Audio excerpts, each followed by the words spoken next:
Sa ating latest satellite images, makikita natin patuloy yung pag-iral ng southwest monsoon o habagat na nakakaapekto. Partikular na dito sa may katimugang bahagi ng Luzon, maging sa may area, kanlurang bahagi ng Kabisayaan at northern part ng Mindanao. Minomonitor pa rin natin itong low pressure area na huling namataan na sa 865 km silangan ng northern Luzon. Sa ngayon, maliit pa rin yung tsansa na ito ay maging bagyo at ang low pressure area na ito ay patuloy na kikilos pahilaga, no? Palabas na rin po, either mag-dissipate or lalabas ng Philippine Area of Responsibility kung hindi man ito magde-develop into a tropical depression. Samantala, mapapansin natin, no, may mga kaulapan pa rin na dulot ng southwest monsoon.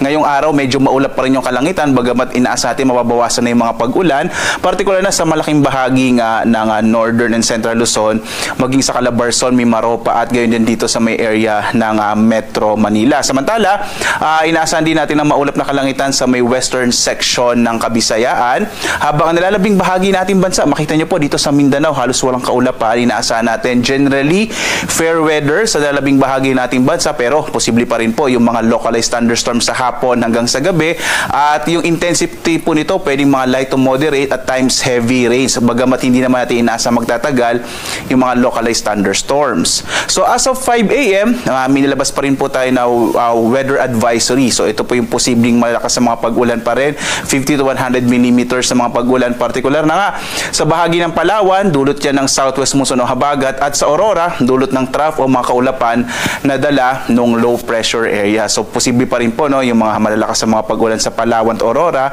ngayong araw ng Martes.